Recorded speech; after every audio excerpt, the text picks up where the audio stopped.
我现在呢是在坦桑尼亚的达雷斯萨拉姆国际机场。今天呢，我会从这里搭乘航班去往我下一个旅行目的地埃及。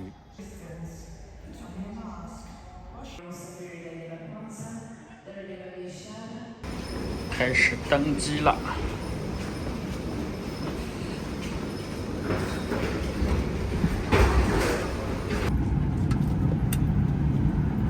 现在是晚上7点多钟，现在已经到了埃塞俄比亚的这个国际机场了。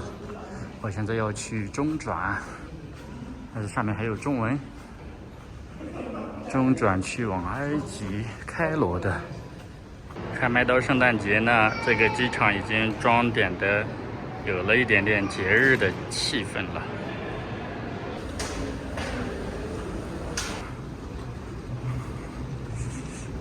现在是晚上凌晨1点半，我到了埃及的开罗机场，打算去办落地签。现在从坦桑尼亚过来，非洲过来的话，需要看这个黄热病疫苗证书的，其他地方来不用看，像肯尼亚呀、坦桑尼亚呀、赞比亚呀、马拉维呀、东非的这几个国家，它都要看的。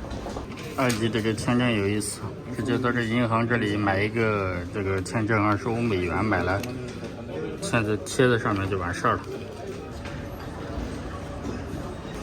OK， 我的包到了。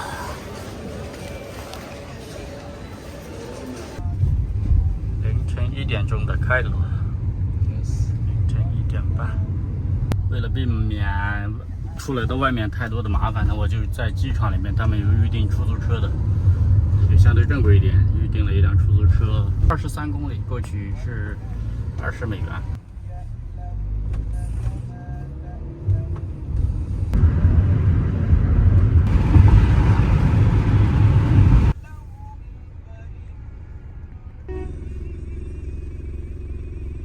这个青旅叫城堡青旅，哇，真是在城堡上呢，好像在这7楼。现在都是凌晨2点钟了，还好都有灯。你看这电梯是老式的、古老的电梯，我懒得坐电梯了，直接爬楼梯吧。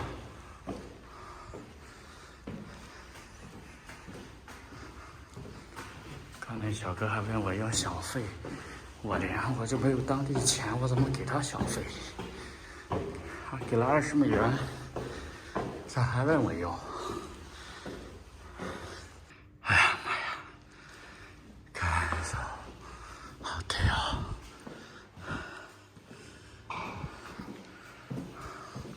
终于找到这个城堡客栈了，真的是城堡啊！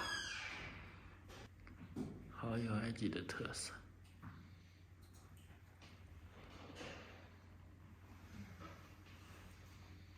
前台小哥还一直在等我。Thank you for waiting. Thank you so much. 这是在埃及的第一顿早餐，和非洲其他国家完全不一样了。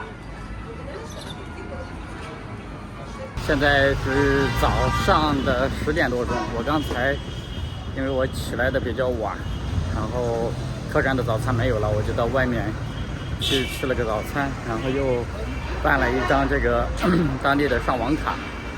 这边的上网价格还是相对比较高一点，大概卡费加那个上网费5G 100人民币左右。刚去了一个餐馆吃了个早餐，一共是差不多38元人民币，我还点了一杯咖啡，还有橙汁，挺好的。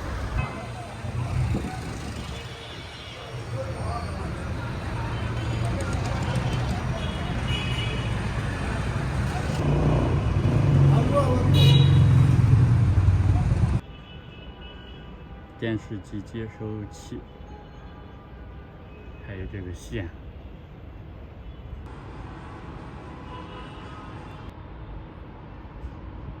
这个是真的是太壮观了，这个到处都是电视机的接收器。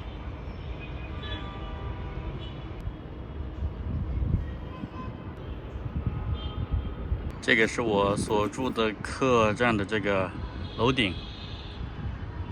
这个客栈呢是在开罗的老城区。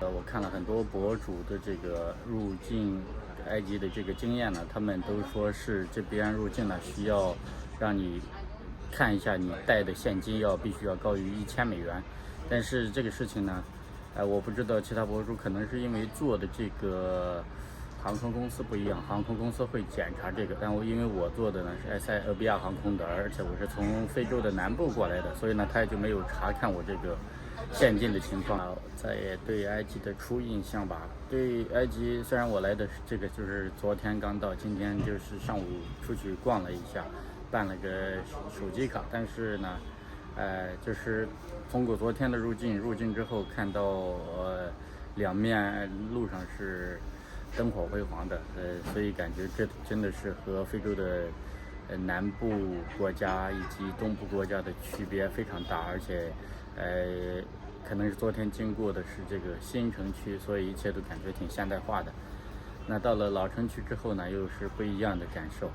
现在是我在这个客栈的最楼顶，周围呢它有很多这种比较破败的房子，可能好多年了也没有维修，上面全部架满了这个电视机的接收信号的这个接收器，给人感觉挺凌乱的。刚才这个客栈小哥说是他们政府不允许拍照，所以呢我就禁止拍摄了，说是可能是担心这些不好的东西、负面的东西宣传出去呢，让游客的这个印象对埃及的印象变差。另外呢再说一下我去办卡，我办手机卡呢，他们这边卡费是80，然后那个充值是200，一共是280，但是我给了300，那个办卡的小姑娘她就没有找我的20埃镑，20埃镑不多，差不多5块钱人民币。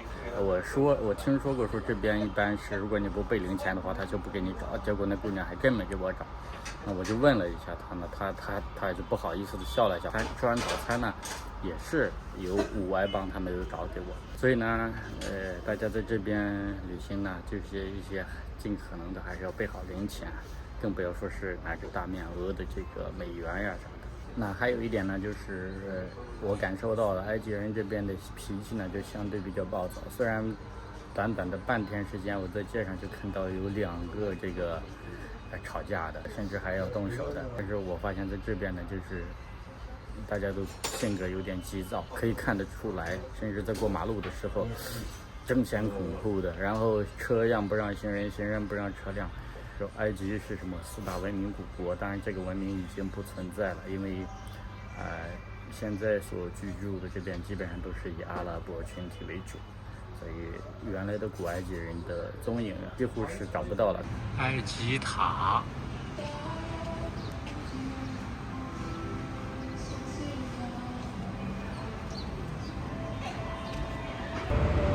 这个眼前就是尼罗河风光。